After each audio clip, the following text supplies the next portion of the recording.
Pavarësisht se as në seancën e 7 korrikut nuk do të jetë në rend të ditës ratifikimi i marrëveshjes me Malin e Zi për caktimin e vijës kufitare, kryetari i kuvendit Kadri Veseli tha se kuvendi nuk do të shkojë në pushim pa i kryer të gjitha obligimet.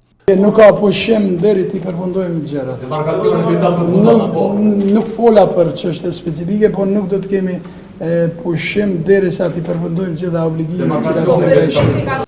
Por ndryshe thot antari kryesisë nga radhët e vetëvendosjes Glauko Njufca.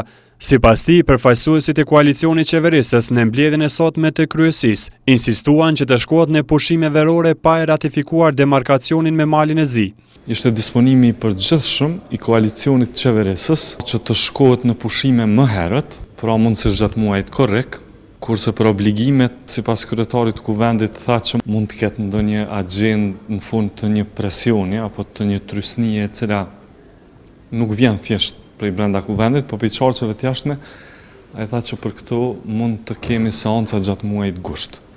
Ndërkaq, kryeparlamentari Veseli tha se çështja e caktimit të vijës kufitare me Malin e Zi duhet të zgjidhet me qetësi dhe maturi. Veprimet e opozitës ditë më parë në kufirin me Malin e Zi i quajti femirore dhe folklorizëm të panevojshëm. Duhet me la këto folklorizma të cilat mi dëmtojnë raportet tona të mira shumë shqinësore. Ne njohim tërsinë territoriale të Republikës Malit të Zi.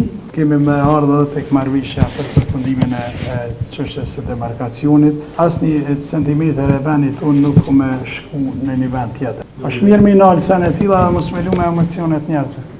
Janë shumë fëmijërore.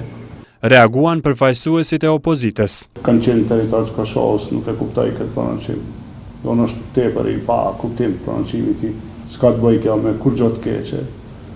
Tensionimit i kontribuojnë ata që si kryjnë detyrat e vetën, këtë rast kryetari i kuvendit, kryetari Taçi, ministri tjetri. Këtu nuk kemi të bëjmë me koncepte fëmijërore.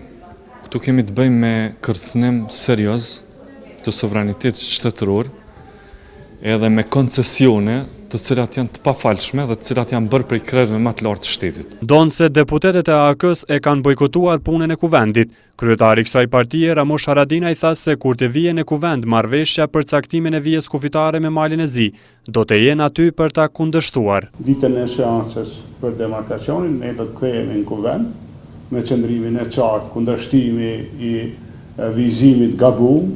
Ratifikimi i marrëveshjes për caktimin e vijës kufitare me Malin e Zi është njëri nga kushtet e dhëna nga Bashkimi Evropian për liberalizimin e vizave për qytetarët e Kosovës.